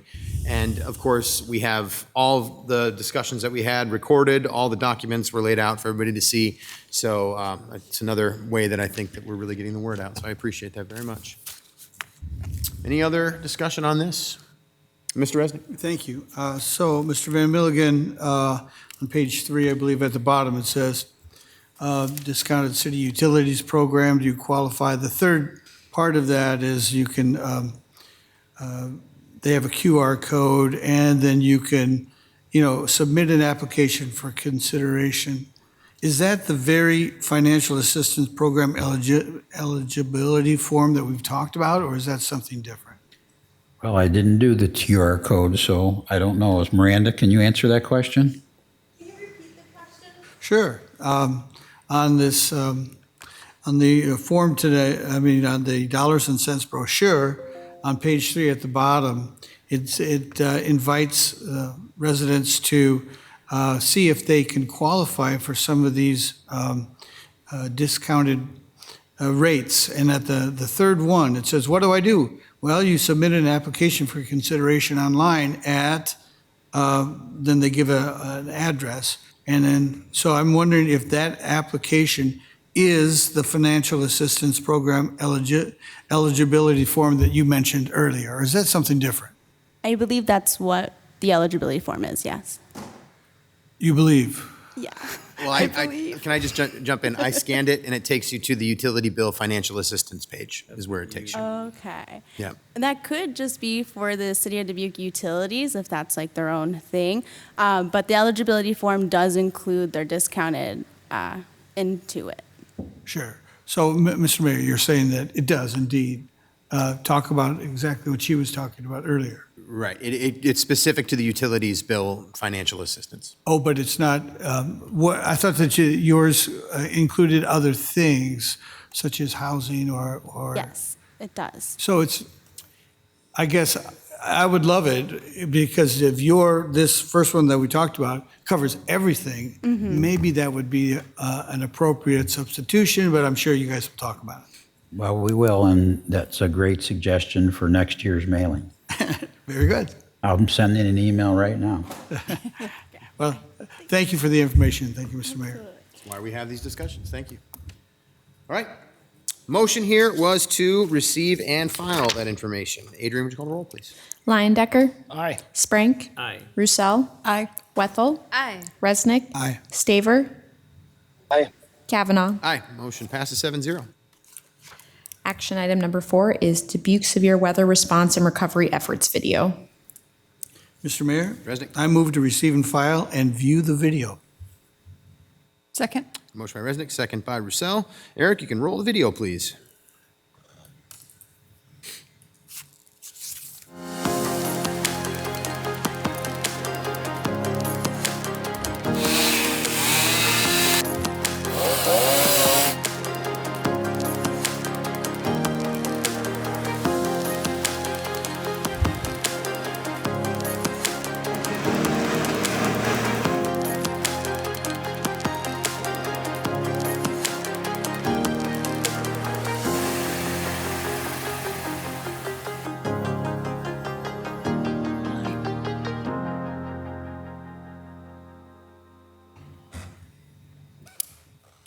Thanks to our communications department for making that. I think it's important for everybody to see the work that does go into storms like that. And I also want to say thank you to residents who had to endure that storm, and all of us who had to deal with those things, and the patience that everyone showed to be able to get this work done, because it does take time.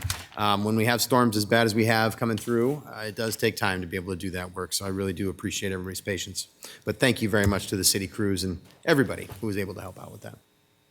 Motion there was to receive and file. Watch that video. Adrian, 12 roll, please. Lyon-Decker. Aye. Sprank. Aye. Roussel. Aye. Wethel. Aye. Resnick. Aye. Staver. Aye. Kavanaugh. Aye. Motion passes 7-0.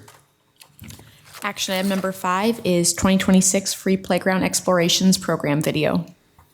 Mr. Mayor, I move to receive and file and view this video. Second by Sprank. Motion by Resnick, second by Sprank. We can roll that video, please, Eric.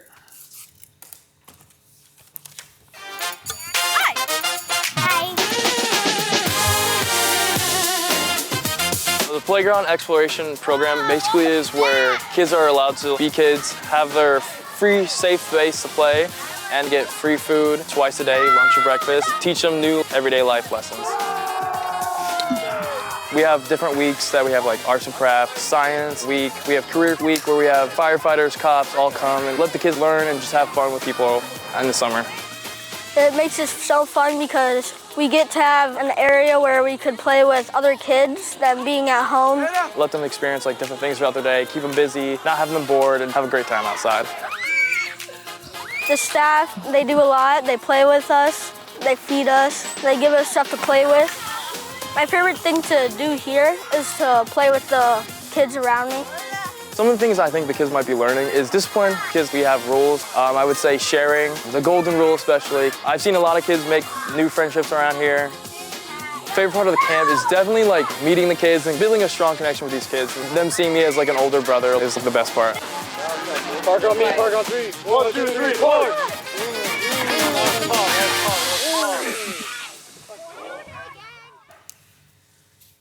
Oh, that was great. What another great way to celebrate the Park and Recreation Month, too. So thanks to everybody who's doing all that work. Looks like a lot of fun. Kind of want to go. All right. Motion there was to receive and file and view the video. Excuse me. Adrian, would you call the roll, please? Lyon-Decker. Aye. Sprank. Aye. Roussel. Aye. Wethel. Aye. Resnick. Aye. Staver. Aye. Kavanaugh. Aye. Motion passes 7-0. Next are council member reports. All right. It's been a few weeks since we saw each other, so had a little Independence Day celebration there, I know. Yeah, Ms. Wethel, go ahead.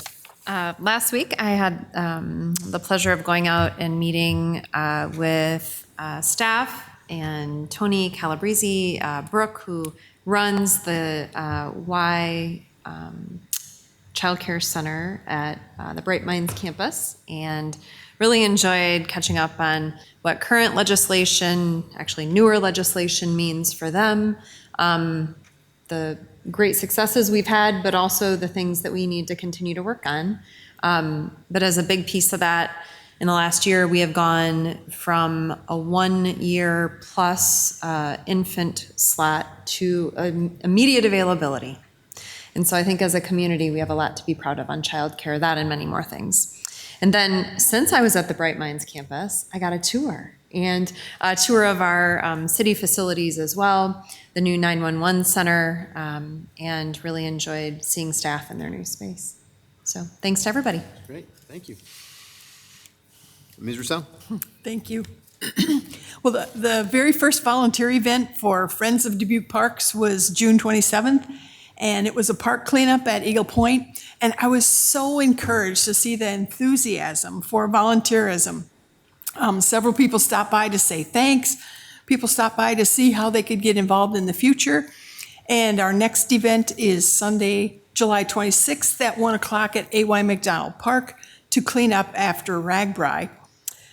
I spoke at the groundbreaking for Gronin's exciting new project at 5th and Main, attended the ribbon cutting for the amazing new Wanderwood Gardens, attended the Juneteenth event, had board meetings for GDDC, Dubuque Main Street, HACAP, and Friends of Dubuque Parks, and I worked with some volunteers at the Hill Street Orchard.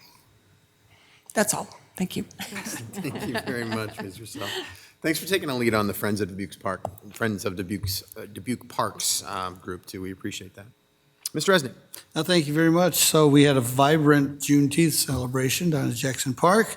I was able to give the proclamation for that. It was so nice to see such enthusiasm, and it was great to see Cammie Dean again. Many of you know that name. She was very vital in our community while she was here. She lives in Texas now. So that was great. Also was able to go to a groundbreaking with the Hodge team in the Dubuque Industrial Center, and there's a lot going on there as usual, and there's a lot of money being invested and a lot of enthusiasm in what's going out. Help with Hodge. It's a great public-private partnership for us. A few more things, please, and that would be the Dubuque Forward meeting. Mr. Leyendecker and I were there, and maybe some others. I didn't have a good view. They had some intriguing ideas from downtown development, and you probably read the paper about some of those. Again, I think that's a great opportunity for public-private partnership. I mentioned that my wife and I go to centers of cities, and it's great to have a place to land. So we just went to the Boston and went on the Freedom Trail to celebrate America's 250th birthday, and there's a place to go. And then from there, you can walk to so many interesting places. So where do we land in Dubuque? So anyway, Dubuque Forward has some ideas for that, so I think those are worthy ideas to contemplate for perhaps goals and priorities. This Friday, as a heads up, we have the town clock lighting event Friday night at 9 o'clock. So first time in 153 years, they're going to have that clock is going to be lit up. And again, that's another private and public partnership that's been very worthwhile. So when I mentioned Boston and the Freedom Trail, it took us 2 whole days to do it. But what I really wanted to bring back to Dubuque, besides a place to land, is a place to go, right? Wayfinding. They had you go from spot to spot because they have bricks in the sidewalk and across the street of different colors. So if you wanted to follow the Black Americans' history in Boston, you go this one color, and then if you wanted to go to our original history 250 years ago, you went there. There's Paul Revere's house and so many other places that you could go into. I thought that was great for Dubuque. We have a lot of places, and we have a walkable downtown, but it could be a little bit more friendly, and we can talk about that later. But it was just exciting to see all these places that are walkable, including Boston with a fantastic reason to go, the 250th. And so I did a few things, and so I realize how busy you are because when you're not here, Mr. Mayor, the work doesn't stop. Now, you're entitled to a week or two with your vacations with your family because, oh my gosh, they have you jumping around here. And you're a person that everybody wants to have at their event for good reason, and there's a lot going on. So that's what I did. Thank you, Mr. Mayor. Thanks for covering it. There is a lot going on, and it's fun that we have so much going on. Any others? All right. Well, the only other things that I'll add would be the Backwaters Amp. We cut the ribbon on the new amphitheater, and it is phenomenal. There are going to be so many great events down there. Great concerts, great shows, community events. I know I understand the Irish Hoolie and Oktoberfest are both moving down there. It's going to be a great place, and I was very excited to be there for that one. Coming up here, before we meet again, there's going to be the first RAGBRAI weekend. So RAGBRAI Camping Weekend is actually the weekend of the 17th. Riders are going to come in, they're going to park their cars here in Dubuque, they're going to camp for a night, and then they're going to head off to Western Iowa. Great opportunity to be able to just show off Dubuque and have our first weekend of partying with all the riders. I think it's going to be a lot of fun. Great opportunity for businesses and restaurants and everybody too, to make sure you're reaching out to those folks. And then the last thing I'll say is I went to the coolest thing this morning. And I couldn't believe it was in Dubuque. We have the National Pool Championships right now at the Grand River Center and the National Junior Pool Championships. I was watching kids, young men and women, probably about 10 years old, play billiards in a way that was much better than I could ever accomplish or anybody that I know or have ever met could ever accomplish. It was fascinating to watch. I got to go down and say a quick few words and welcome them, and also got to go on the YouTube channel that they were doing and the live feed and kind of be a part of calling one of the games, which was it was really, really fun. So the reason I'm telling you this is it's free for anybody to go all week long, all week down at the Grand River Center. You should just go look at it just because it's so cool. Like you feel like you're on ESPN. So it's just going to, and you are, I mean, you're basically on their channels, and it's a very professional atmosphere, a lot of fun. I think you're going to see some great playing. So if you get a chance, go down. I think it'd be a really neat thing to see, and I really enjoyed it this morning. So, okay, that was it for now. So we do have a closed session. I'll take a motion on that, please. Mr. Mayor. Ms. Wethel. A motion to go into closed session for pending litigation, purchase, or sale of real estate, Chapter 21.51CJ Code of Iowa. Second. Motion by Wethel, second by Roussel. For the record, the attorney the City Council will consult with on the issues to be discussed in closed session is City Attorney Corona Brumwell. Adrian, would you call the roll, please? Lyon-Decker. Aye. Sprank. Aye. Roussel. Aye. Wethel. Aye. Resnick. Aye. Staver. Aye. Kavanaugh. Aye. Motion passes 7-0. We are in closed session. Thanks, everybody.